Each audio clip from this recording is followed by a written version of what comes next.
అందరికీ నమస్తే. నేను వైష్ణవి. జూన్ 21న అందరికీ తెలిసిందే అంతర్జాతీయ యోగా దినోత్సవం అని. అలాగే ఇదే రోజు ప్రపంచ సంగీత దినోత్సవం కూడా. యోగాతో పాటు సంగీత విద్య కూడా భారతదేశం ప్రపంచానికి ఇచ్చిన గొప్ప బహుమతి. సంగీతాన్ని, సంకీర్తన్ని యోగంగా మలచుకొని మోక్షాన్ని పొందిన భక్తి యోగులు ఎందరో భారతదేశంలో ఉన్నారు.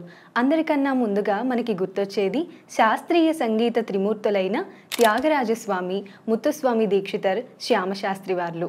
నేటి ప్రత్యేక కథనంలో భాగంగా త్యాగరాజస్వామి వారి గురించి స్మరించుకుందాం.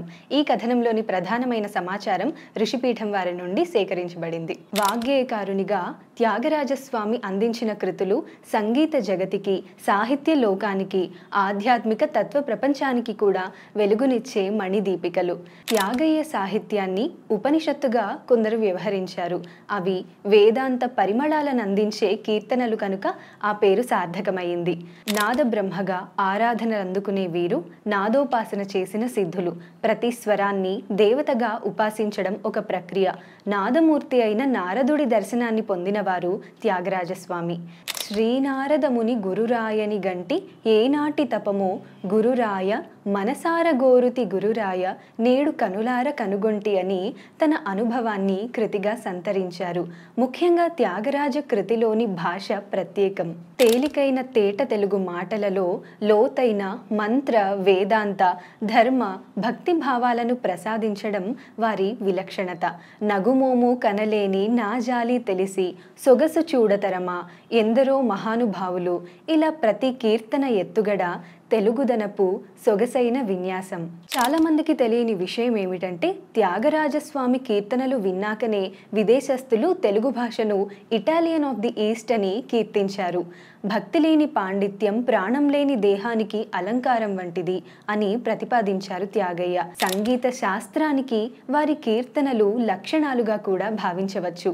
నాదోపాసనగా సంగీతాన్ని సాధన చేసిన వారికి తమ లోపల నిరంతరాయంగా మ్రోగే అనాహతనాదం వినగలిగే ఒక యోగ స్థితి వస్తుందన్న శాస్త్రవాక్యాలను అనుభవంగా పండించుకున్న నాదయోగి కనుకనే మూలాధారజ నాదమెరుగుటే ముదమగు మోక్షమురా వంటి యోగశాస్త్ర రహస్యాలను కీర్తనల్లో ఇమిడ్చారు. సంగీత శాస్త్ర మర్మాలను కృతుల్లో ఆవిష్కరించిన వాగ్గేయకారుడు త్యాగయ్య మాత్రమే. వారి దృష్టిలో స్వరాలు సాక్షాత్తు సుందర దేవతామూర్తులు, యోగ చక్రాలలో సంచరించే చైతన్య దీప్తులు. వారి దృష్టిలో నాదమే రాముడు. రామావతార రహస్యాలెన్నింటినో వెల్లడించిన అనేక కీర్తనలు త్యాగరాజ రామాయణం అనిపించేలా భాసిస్తుంటాయి. సర్వదేవతలను రామమయంగా భావించగలిగే భేదరహిత భక్తి త్యాగయ్య ప్రత్యేకత.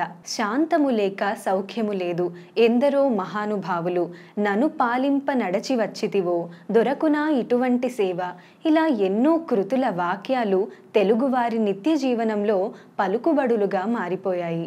ఇక త్యాగరాజస్వామి వ్యక్తిత్వ జీవితం విషయానికి వస్తే ఆడంబరం లేని సాత్విక జీవనంతో, ఉదాత్తమైన సాత్విక చింతన కలిగిన వీరి జీవితం వీరి సంగీత సాహిత్య సృజనతో సమంగా నిలిచి ఆదర్శప్రాయమైంది. ధనార్జనకై కాక ఆత్మార్థం, మోక్ష విద్యగా సంగీతాన్ని ఆవిష్కరించిన ధన్యజీవి త్యాగయ్య.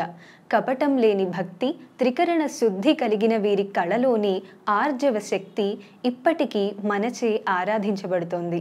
చరమదశలో శ్రీరామ సాక్షాత్కారం పొంది సాక్షాత్ రాముల వారి ఆజ్ఞతో సన్యసించి 5 రోజులలో మోక్షాన్ని పొందారు.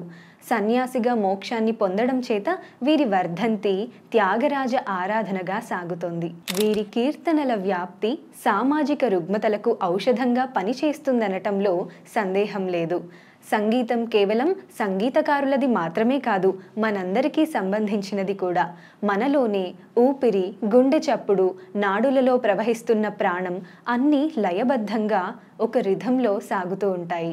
సంగీతం శాస్త్రబద్ధంగా గానం ఎందుకు చేయమన్నారంటే ఆ ఊపిరిలో ఒక పద్ధతి ఏర్పడి మనస్సు నిశ్చలమై అది యోగమవుతుంది.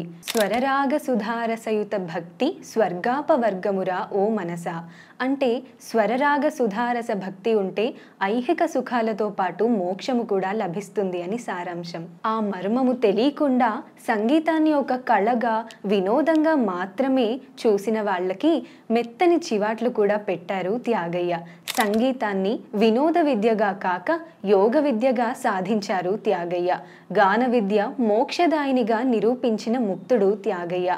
భారతీయ విద్యలన్నీ యోగ విద్యలు అని చెప్పడానికి భారతీయ సంగీత శాస్త్రంతో పాటు సంగీత పరికరాలు కూడా ప్రామాణ్యమే. మన దేవతలు కూడా, అంటే శివుడు డమరుకం, కృష్ణుడు వేణువు, సరస్వతీదేవి వీణ, ఇలా వివిధ సంగీత పరికరాలను ధరించడం మనం చూస్తాం. సకల శాస్త్రాలని ఆధ్యాత్మికతతో ముడిపెట్టి అన్ని రకాల స్వభావాలు, సంస్కారాలు కలిగిన జీవులని పరమలక్ష్యమైనటువంటి భగవంతుని వైపు నడపటానికి ఎంతో కృషి చేసిన ఋషులందరికీ నమస్సుమాంజలి తెలియజేస్తూ ముగిస్తున్నాను. నమస్తే.